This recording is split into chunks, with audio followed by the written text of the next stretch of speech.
Hey Vintage family, Andrea here. I'm excited because it's almost fall and we are just about to get ready to start missional grants again.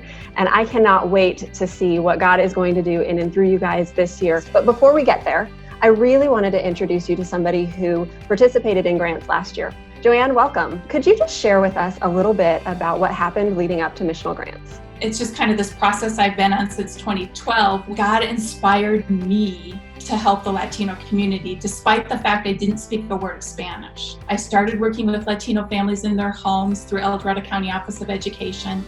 The following 7 years, I continued to add another family that spoke Spanish to my caseload until my whole caseload was Spanish speaking.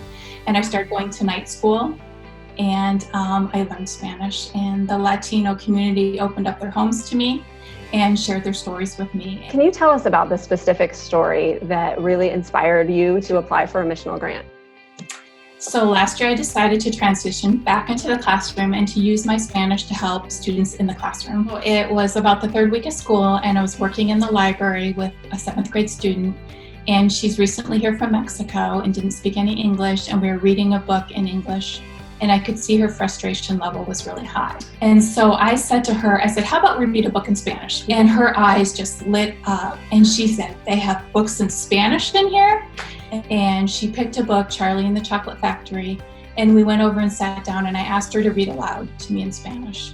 And she read beautifully in Spanish, fluid, with intonation.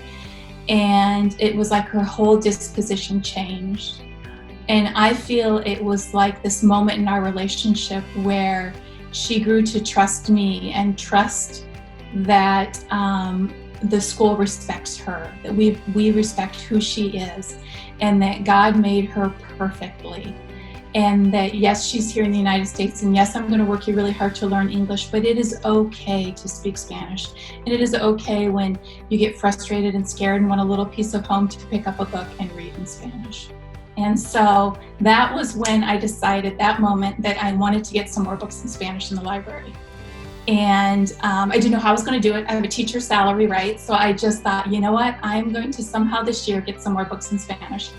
And it wasn't but like 2 or 3 weeks later, there I am at Vintage Grace and missional grants. And I thought, this is perfect for me. So last year we had 4 students that were non-English speaking that I was able to see the books that I had purchased through the grant be used for these students. It was beautiful to look over in the classroom and see them with one of those books in their hands.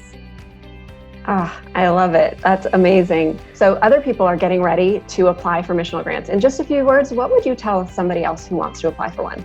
It reminds me of this sign that teacher had in the classroom. And it said the most effective way to do it is just to do it because it really changed me.